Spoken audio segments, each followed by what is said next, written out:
Vous êtes passionné de la science et des recherches universitaires? Prenez désormais le rendez-vous de votre émission Universcience. Universcience, c'est la tribune de vulgarisation des travaux de recherche et de promotion de leurs auteurs. Retrouvez-nous tous les mardis et jeudis à partir de 16h et 15h30 sur Radio Univers. En rediffusion tous les jeudis et samedis à partir de 9h. Universcience, la science au service du développement. La science au service du développement. Universcience. Universcience,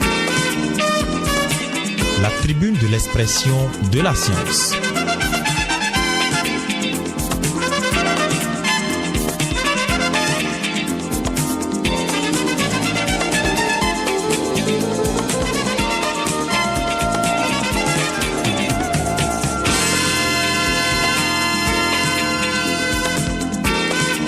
Risques hydroclimatiques et vulnérabilité des communautés et des écosystèmes, on en parle ce soir pendant 45 minutes. Bonsoir à vous, chers amis de la science. Vous êtes sur Universcience. L'aventure suit son cours au sein du laboratoire Pierre Pagné de l'Université d'Abomey-Calavi. Science au labo. Science au labo. Science au labo, une saison consacrée au climat, à l'eau, les écosystèmes et le développement. Science au labo. Science au labo. Nous sommes au laboratoire Pierre Pagné. Pierre Pagné.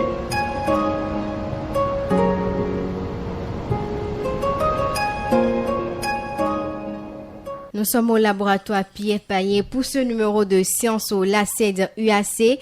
Nous allons parler des risques hydroclimatiques et des vulnérabilités des communautés et des écosystèmes. Avec vous, Dr Evie Koumonsi. Bonsoir, docteur. Bonsoir, madame. Comment vous portez-vous? Et par la grâce de Dieu, je me porte bien. Alors, Dr Evie, vous et la science, une histoire de longue date? Absolument.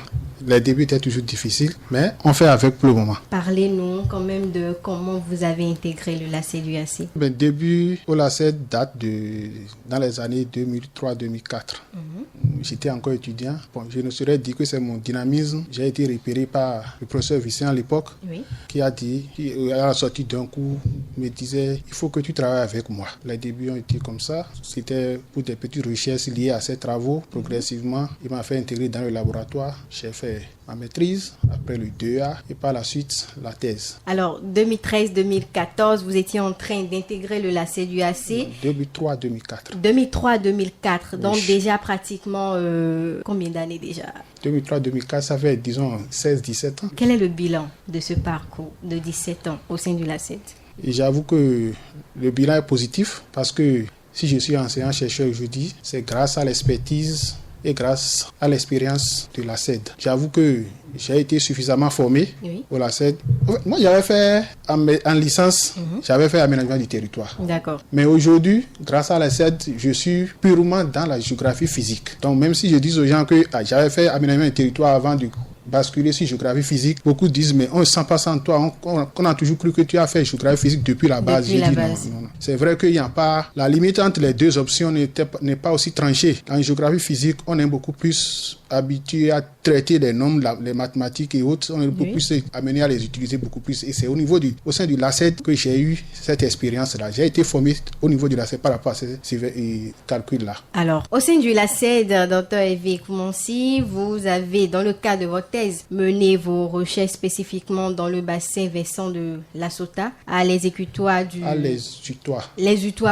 de Koubéry, où vous avez évalué les risques hydroclimatiques et les vulnérabilités des écosystèmes. Pourquoi le choix de ce bassin pour votre thèse? Merci, madame. Alors, à l'époque, mes recherches étaient beaucoup plus sur les ressources en eau. Alors, on a constaté que, déjà à partir de 2001, le GIEC nous alertait déjà sur les effets des extrêmes climatiques. Le GIEC. Oui, ça c'est le groupe intergouvernemental d'études sur l'évolution des changements climatiques. Voilà. De par ces rapports, on a compris que beaucoup plus dans les pays en développement, il fallait faire quelque chose. Il fallait faire des recherches sur les extrêmes climatiques parce que ces extrêmes-là seront plus fatales au niveau des populations qui sont d'abord les plus vulnérables. Donc, on a dit, si c'est ça, il faut commencer par réorienter les études dans ce sens-là. Donc, le professeur Vicent à l'époque, et le professeur Hundenou et le professeur Yabi, le professeur Yabi, je me rappelle bien, et à Monsou, Henri Totin, ensemble, ils ont décidé de réorienter mes études dans ce sens-là. D'accord. Donc, pourquoi? Au fait, les changements climatiques aujourd'hui, ce n'est plus un secret de polichinelle. Tout le monde voit comment les changements climatiques affectent les habitudes de tous les jours. Ne pas parler des variabilités climatiques. Donc, la variabilité climatique, c'est un phénomène normal. Mais c'est l'excès que nous observons au niveau des gaz à effet de serre qui amène ces changements-là. Voyez-vous? Maintenant, l'une des manifestations des changements climatiques, en réalité, c'est l'occurrence des extrêmes. C'est-à-dire, au Bénin, ici, quand on prend les risques, on va voir la sécheresse, l'inondation en tenant compte du lieu où nous sommes. Effectivement. Les vents forts, la réduction des saisons pluvieuses, le démarrage tardif des pluies. On a remarqué que ce sont ces risques-là qui impactent plus les populations. Alors, si c'est ça, qu'est-ce qu'il faut faire pour mieux connaître? Parce qu'avant de gérer quelque chose, il faut chercher à connaître la chose. Oui. Comment faire pour mieux gérer ces risques-là? C'est ça qui vous a amené à travailler sur le sujet. Alors, une approche méthodologique à 2 phases. Oui. C'est ce que vous avez utilisé. Oui. Parlez-nous-en. D'accord. Déjà, la première phase de collecte de données. Oui, la première phase, c'est la collecte. Quand vous prenez dans toute recherche habituelle, quand vous prenez vous voulez faire une recherche, on part d'un constat. Alors, je fais le constat, je pose des questionnements. Au niveau des questionnements, je vois maintenant pour répondre à ces questions-là, quels sont les objectifs que je dois fixer, ainsi de suite. Effectivement, oui. Oui. Alors, quand j'ai les objectifs, quels sont les outils que je dois utiliser pour atteindre ces objectifs-là? J'ai les outils. Maintenant, pour ces outils-là, quelles sont les données que je dois collecter?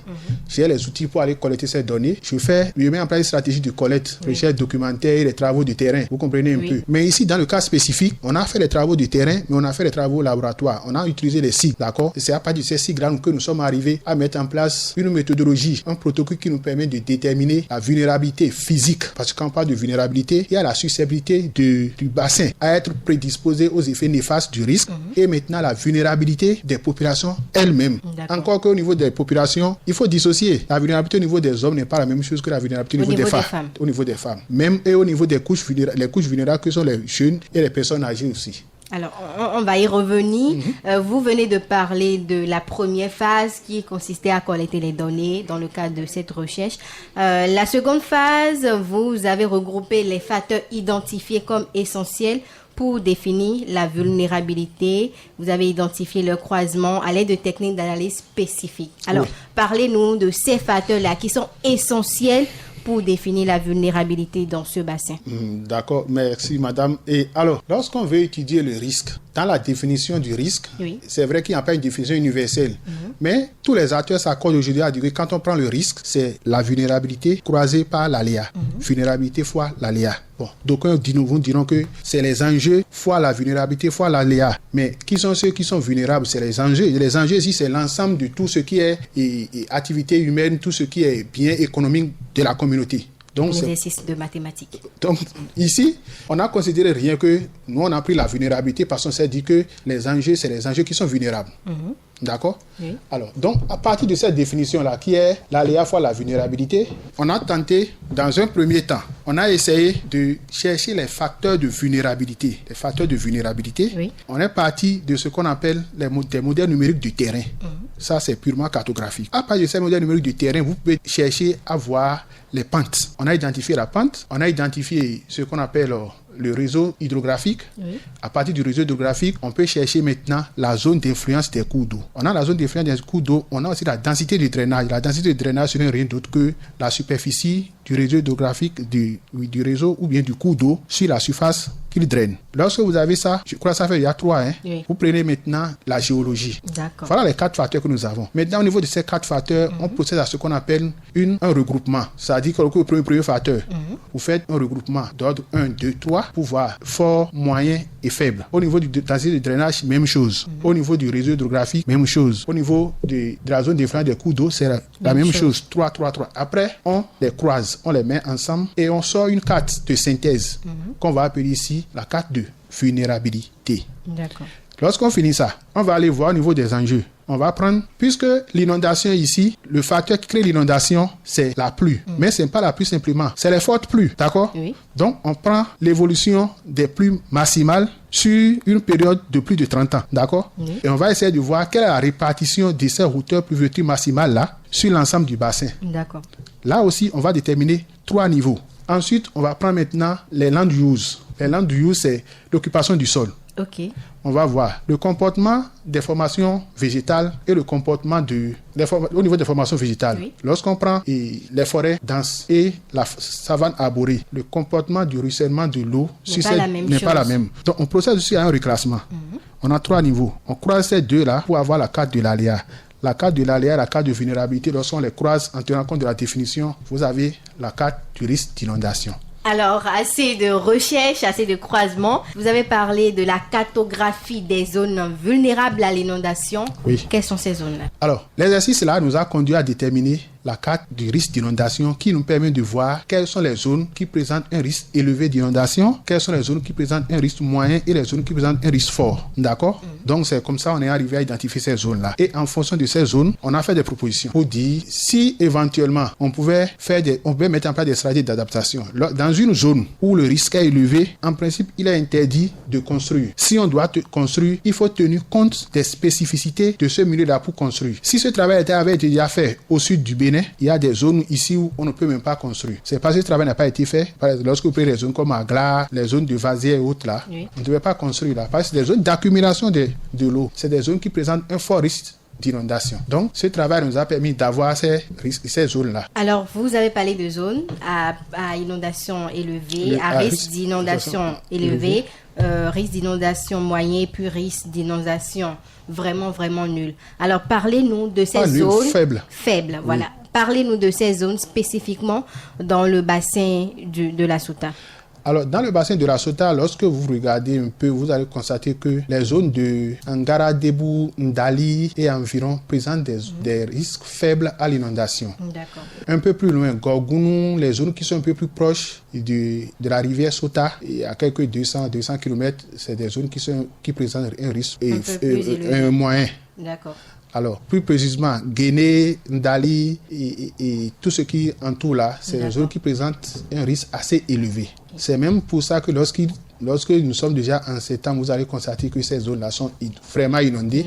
Oui, et les populations... C'est vrai que moi, je me dis, il est temps qu'on apprenne à vivre avec ces risques-là. Les stratégies d'adaptation devront intégrer ces zones-là. On sait quand ça va arriver et on sait le niveau où on peut atteindre. Et il faut quand même qu'on peut se dire également comment l'éviter. Comment l'éviter? Parce que lorsque vous prenez l'étude des risques, on est capable aujourd'hui de déterminer quelles sont les valeurs qui peuvent créer l'un ou l'autre risque. Je vous explique. Il y a quelque chose qu'on a fait, une méthode qu'on a adoptée, l'analyse fréquentielle. L'analyse fréquentielle sera permet de voir au niveau des valeurs extrêmes quelles sont les valeurs potentielles qui peuvent créer des inondations ou bien qui peuvent créer des sécheresses. Oui. Les deux là. Qu'est-ce qu'on fait? On se base sur les valeurs journalières, on voit un peu l'évolution des valeurs journalières et on tourne grâce à un protocole statistique qu'on appelle l'analyse fréquentielle. Pour faire des prévisions. Ceci nous permet d'avoir quelles sont les hauteurs de pluie qui peuvent créer des inondations récurrentes, des inondations moyennes et des inondations fortes. Oui. Voyez-vous? Et je rappelle que lorsqu'on parle de risque, c'est seulement... Le risque, il est là. Depuis toujours, on a des inondations. Mais le phénomène aujourd'hui, c'est l'occurrence. On remarque que les risques sont de plus en plus récurrentes. D'où la nécessité de beaucoup plus s'intéresser à ça, de voir les stratégies d'adaptation. Alors, on parle de risques. Il y a quand même différents types de ressources qui sont exposées lorsqu'il y a de risques. Oui. Parlez-nous de la spécificité de chaque ressource. Aujourd'hui, moi, je dis qu'il n'y a même plus de ressources qui ne soient plus exposées de façon directe ou indirecte. Lorsque les ressources sont exposées. Toutes les ressources sont exposées.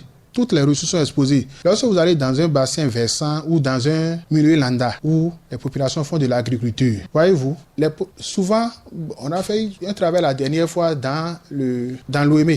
Oui. Qu'est-ce qu'on a constaté? Quand on a fait les croisements, on a constaté qu'en réalité, aujourd'hui, les crues tardives, les crues précoces, les crues précoces surviennent au moment de la récolte, voyez-vous. Oui. Et la dernière fois, les populations m'ont dit qu'il y a 3 mois, le panier de piment se vendait à 14 000. Mais actuellement 3 000. Et parfois, ne trouve même pas celui qui va payer.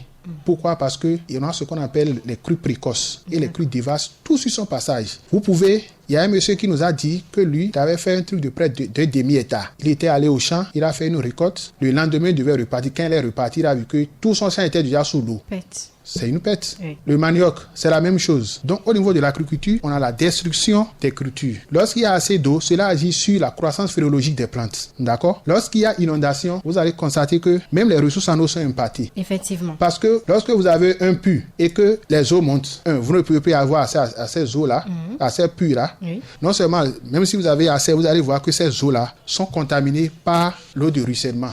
Qui est d'ailleurs sale. Lorsque c'est ça, cela va détériorer la qualité de l'eau. Voyez-vous? Et qui dit destruction des cultures dit au niveau du rendement, le rendement va chuter. Il y a la biodiversité également qui est détruite. La biodiversité, c'est vrai qu'au niveau de la biodiversité, je n'ai pas trop appesanti les études dessus parce que les biogéographes pouvaient prendre le relais. Pour finir parce qu'il y a des espèces aujourd'hui, il y a une espèce qu'on appelle le Philanthus. Oui. Chez nous, nous on appelle ça rien, oui. Qu'est-ce qu'on a constaté? Enfant. De nos jours, vous voyez, vous prenez cette espèce-là qui est une tisane qu'on prend tous les matins. Vous prenez cette espèce-là aujourd'hui, ça n'a plus la saveur que cela avait. C'était amer, mais aujourd'hui, la plupart, vous les prenez, ça n'a plus le goût. Voyez-vous? Oui. Ça, c'est les conséquences. C'est qu'il y a assez d'eau. La plante est gorgée d'eau. Les conséquences hydroclimatiques. Voyez-vous? On peut, si on se met en situation, on va passer toute la journée ici. Il y a également l'habitat. Au niveau de l'habitat. Au niveau de l'habitat, vous allez voir que, surtout dans les zones de Guinée, Alpha Quara et autres, lorsque les crues viennent, les bâtiments sont d'ailleurs construits en banco. Donc, lorsque la fondation est mouillée, il y a l'effondrement des murs et cela peut entraîner la mort des populations. On en a enregistré, je crois qu'en 2010, on avait enregistré près d'une dizaine de morts liées à l'effondrement des bâtiments. Alors, lorsqu'on parle de ressources exposées, ce n'est pas seulement les ressources en eau, pas seulement la biodiversité, les cultures vivrières ou l'habitat, mais il y a également la communauté, la population à la base. Comment la population est exposée? Parce que tout à l'heure, vous avez parlé d'exposition plus grave au niveau des femmes qu'au niveau des hommes. Oui, quand on prend la vulnérabilité, il y a la communauté, la vulnérabilité au niveau de la communauté, on va dire que les risques n'affectent pas les femmes et les hommes de la même manière. On a ce qu'on appelle les risques et comment la vulnérabilité, c'est spécifique. C'est-à-dire quoi? C'est-à-dire que lorsque vous prenez les femmes et les hommes, quand on voit dans le déroulement des activités de tous les jours, les femmes ont une vulnérabilité assez élevée par rapport aux hommes. Je m'explique. Quand vous prenez une femme, le matin, elle va d'abord faire la corvée d'eau. Je parle d'une femme en milieu rural. Elle va faire la corvée d'eau, elle va s'occuper des enfants, chercher à voir qu'est-ce que le mari va manger. Comme la société l'exige. C'est après tout ça qu'elle va aller au champ. Pendant ce temps, l'homme est déjà parti. Lui, il s'est réveillé peut-être 7 heures du matin, il est déjà allé au champ, il va à ses occupations au champ. La femme, c'est peut-être de 11 heures. Et les recherches ont montré que lorsque la femme va au champ, elle ne s'occupe pas de son champ. Elle s'occupe d'abord du champ de son mari, avant maintenant, vers 16 heures, 17 heures, s'occuper de son champ. Alors, quand c'est comme ça, elle dispose de peu de temps pour ses propres activités. Mais à la fin de la saison, son mari a plus de rendement qu'elle. Son mari a plus de production. Son mari, en termes de revenus, le revenu sera élevé. Et il y a même d'autres femmes qui nous ont dit que l'homme ne va même pas chercher à connaître ton avis avant de vendre les récoltes. Il vend les récoltes et le reste du temps peut laisser le peu là. Encore même que ce qui est destiné à la consommation familiale, les femmes mettent beaucoup plus leur production à la disposition de la famille que de l'homme. Tout naturel. Voyez-vous? Donc, il y a ces aspects-là. Au niveau de l'accès aux ressources, aujourd'hui, la tradition dit que une femme n'a pas de terre, n'hérite pas de la terre. Alors que c'est sur la terre qu'il faut produire. Qu'est-ce qu'on a remarqué? On a remarqué que dans les communautés, c'est les hommes qui mettent à la disposition des femmes cette terre-là. Et la plupart du temps, c'est des terres pauvres ou bien des zones qui présentent un risque élevé d'inondation qu'on remet aux femmes. Des terres qui ne sont pas à même de cultiver. Les zones en bordure des cours d'eau et autres là, c'est ça on met à la disposition des femmes pour produire quoi? Les légumineuses, pour produire les légumes, pour produire comment on appelle les agrumes et autres. Alors que ces zones présentent un risque élevé. Donc du coup, s'il y a sécheresse, c'est les premières zones qui sont affectées. S'il y a inondation, c'est ces premières zones qui sont affectées. Les risques économiques sont alors plus élevés au niveau des femmes qu'au niveau des hommes. Ce n'est pas fini. Ailleurs, on a essayé de chercher à savoir un peu, et quand on fait le point des ressources, qui sont ceux qui utilisent plus les ressources, on a constaté que c'est les femmes. Voilà que c'est elles qui utilisent plus les ressources. C'est elles qui produisent moins. C'est elles qui non, la plupart c'est elle qui produit plus. Elle produit plus pour son mari, mais son propre champ. Chez elle ne produit pas assez dans son propre compte. Mais quand on fait le point, les femmes sont très dynamiques dans l'agriculture. Surtout lorsque vous voyez dans les associations, dans les groupements, elles sont très dynamiques. très très dynamique. Mais il faut d'abord faire pour la femme et pour l'homme avant de faire pour soi-même. Avant de faire pour soi-même. Bon, c'est relatif d'un milieu à un autre. Parce que les réalités ne sont pas les mêmes. Oui. Voilà ce que je peux dire. Alors, on a parlé des risques. Pour faire un résumé, vous avez parlé de variabilité climatique.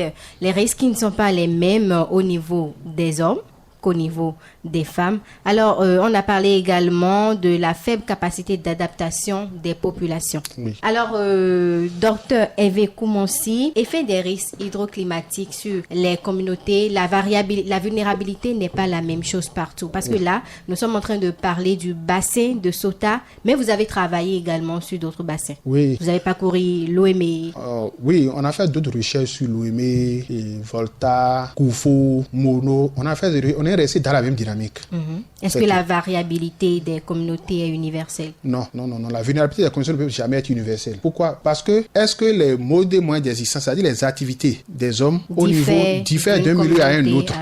Les réalités au niveau des femmes diffèrent d'une communauté à une autre. Oui. Lorsque vous prenez par exemple dans la basse vallée de l'Ouémé, les cultures que les femmes font ne sont pas les mêmes que ceux du Ouida, Comé et autres la font. Vous voyez un peu? Oui. Donc, en fonction des modes de moyens d'existence, on aura une vulnérabilité différentielle. Oui. Au niveau des femmes, au niveau des hommes et au niveau de la communauté en général.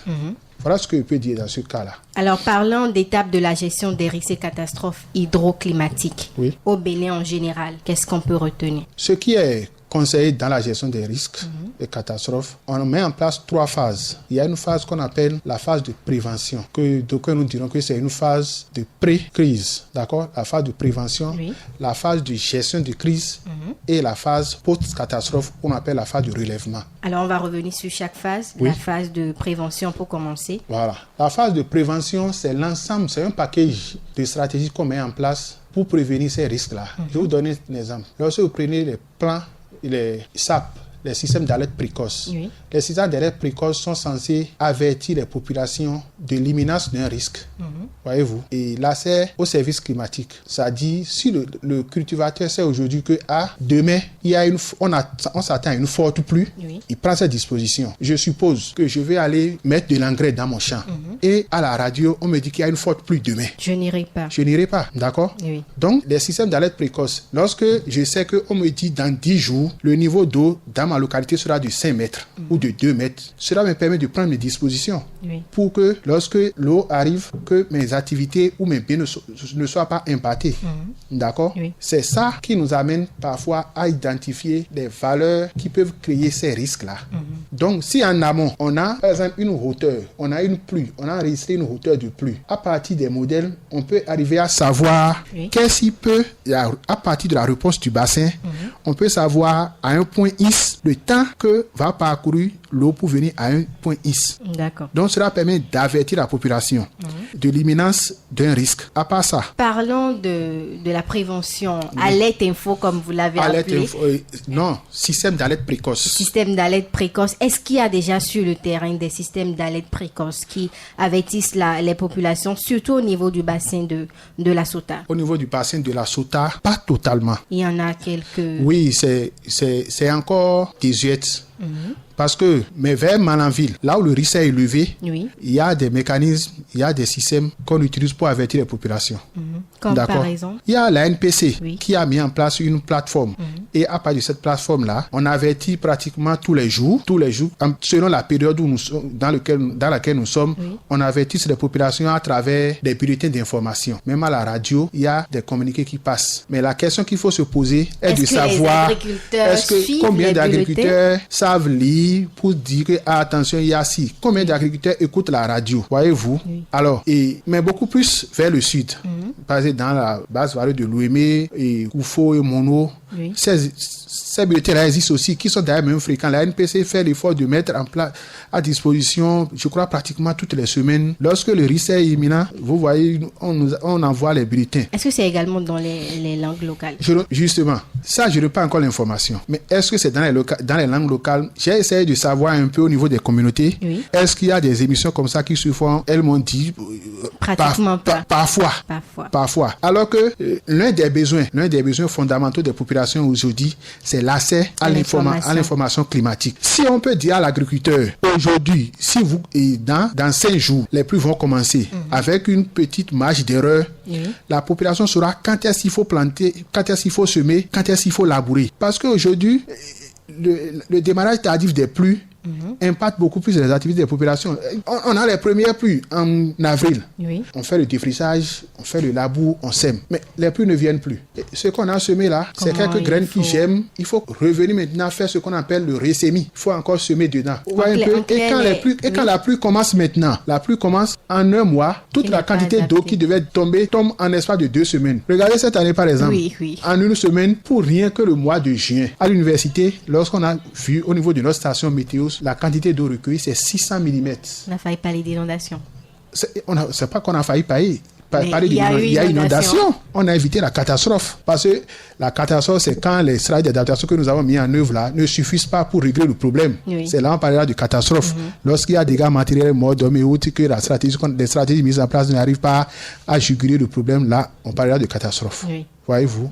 Donc, il y a ces éléments-là aussi. Alors, on parlait des étapes de gestion des risques hydroclimatiques, on parlait de la prévention surtout, et on a compris que les systèmes d'alerte ne sont pas vraiment au rendez-vous, bien évidemment au niveau du bassin de la Sota comme dans les autres milieux que vous avez parcourus lors de vos recherches. Alors, on en vient à la deuxième étape, gestion de crise. La gestion des crises, c'est aussi l'ensemble des stratégies qu'on met en place lorsque le risque survient. Qu'est-ce qu'on fait? On met en contribution. Il y a plusieurs clusters santé, clusters comment on appelle aide. C'est-à-dire c'est l'ensemble des stratégies qu'on met en place. Par exemple, une zone inondée. Si les populations sont là, qu'est-ce qu'il faut faire? Il faut bien faire quelque chose. Aller secourir ces populations-là, les mettre dans des lieux sûrs. Si les activités sont impactées, qu'est-ce qu'il faut faire dans ce cas-là? Est-ce qu'il faut aller chercher? Il faut les aider à vivre. Parce que lorsque le risque survient, c'est simple. Et à ce niveau aussi, la vulnérabilité aussi elle est différentielle. Un homme, lorsque le milieu est inondé, l'homme peut prendre sa moto. Je suppose que nous sommes, par exemple, à Atimé, où tout est inondé. L'homme peut prendre sa moto, descendre vers Komé, qui est sur un plateau, et commence par faire Zémidia. Voyez-vous?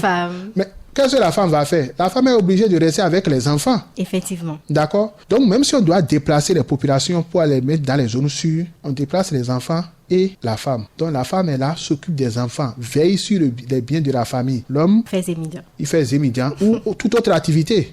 La femme, la plupart du temps, va commencer par faire le petit commerce. Donc, pendant la phase de gestion de crise, comment soutenir les populations? Est-ce qu'il y a des vivres à distribuer? Comment éviter que les biens ne soient vandalisés par les comment on appelle les hors-la-loi? Comment protéger le bétail? Voyez-vous? Donc, toutes ces stratégies-là sont mises en place pendant la phase de gestion de crise. Quand vous prenez la phase de relèvement, la troisième phase, c'est l'ensemble des stratégies qu'on met en place pour permettre à la population de se relever, d'accroître sa résilience après l'inondation. Comment est-ce qu'on va faire pour que les populations puissent se relever de ces inondations, de ces risques-là? Et ceci passe par les accompagnements, la mise à disposition des crédits, la mise à disposition des intrants, la mise à disposition... dans la phase de gestion de crise, il y a ce qu'on appelle le ministère de la Santé fait un distribuer des moustiquaires imprégnés.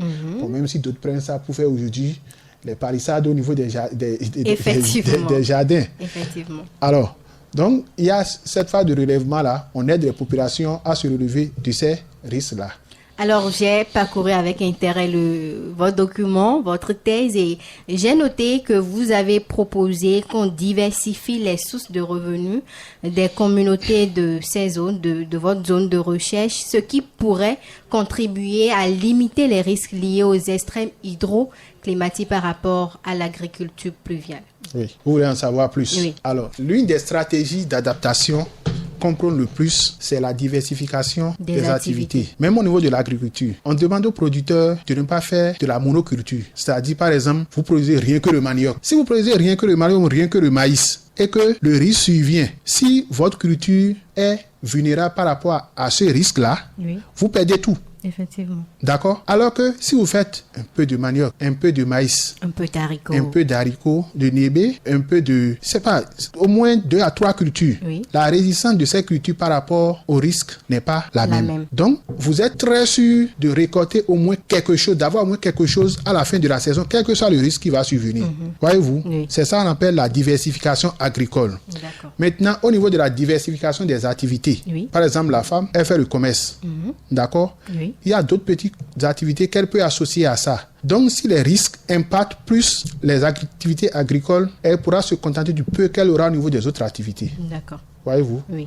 C'est ce qu'on voulait expliquer par la diversification des activités. Alors, il y a certainement d'autres solutions, peut-être des politiques gouvernementales. Oui, toutes les activités qu'on observe, Oui. c'est beaucoup plus les stratégies que l'État central ou les partenaires techniques mettent en place pour aider les populations à accroître leur résilience. Oui. Alors, par exemple, la mise en place des variétés de cycle court, mais résistantes à la sécheresse. Oui. Ça, c'est des pouvoirs publics à travers le ministère de l'Agriculture qui mettent à disposition des populations ces variétés-là. C'est-à-dire, lorsque vous avez ces variétés, lorsque vous cultivez, s'il y a une sécheresse, la plante résiste mieux à la sécheresse. Il y a aussi, quand on dit cycle court, vous avez les maïs de 2 mois, d'accord? Donc, lorsque vous les semez, vous avez la chance de faire une récolte avant que la période d'inondation ne survienne.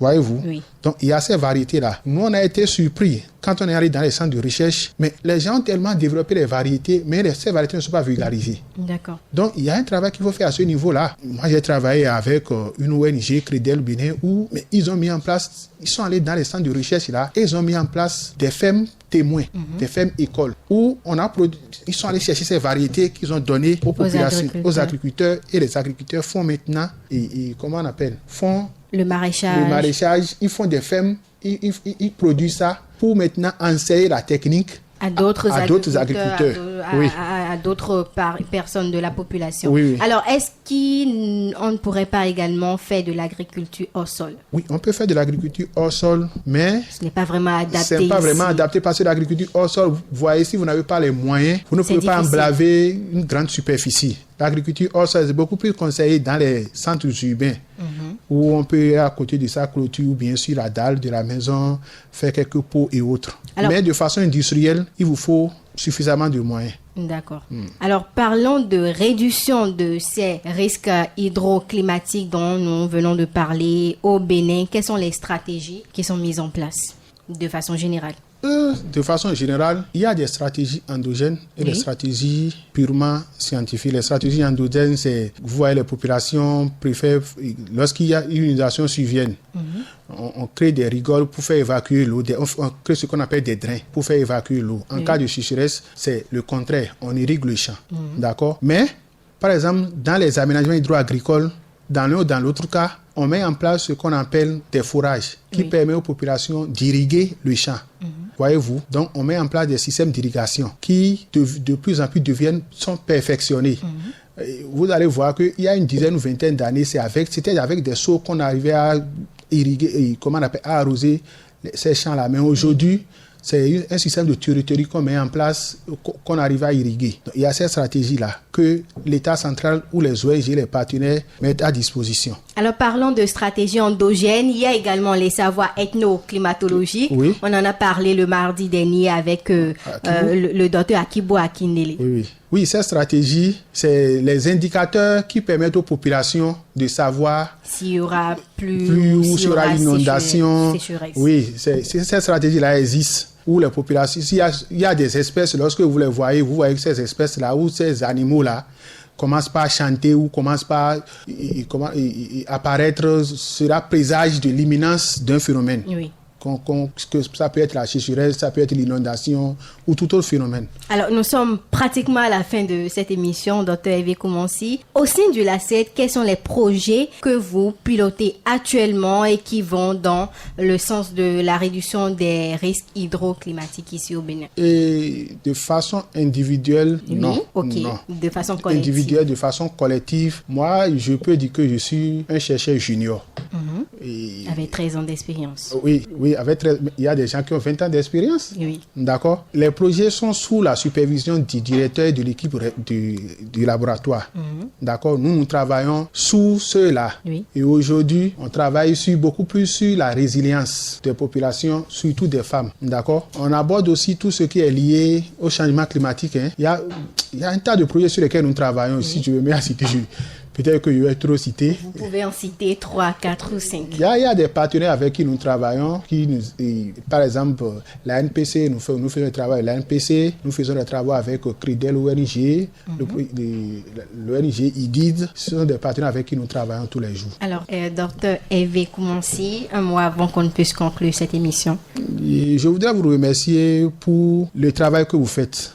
J'avoue que ce n'est pas facile. Et mettre à disposition des universitaires les travaux que nous menons permet d'accroître la visibilité de notre laboratoire. Effectivement. Je vous remercie. Merci à vous, Dr Hervé Koumansi.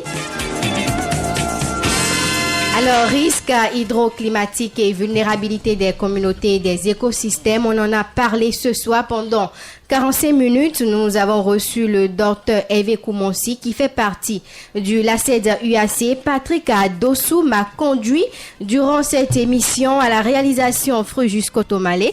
Je suis Charlotte Ezebada. On se retrouve le mardi prochain, toujours au sein du LACED UAC.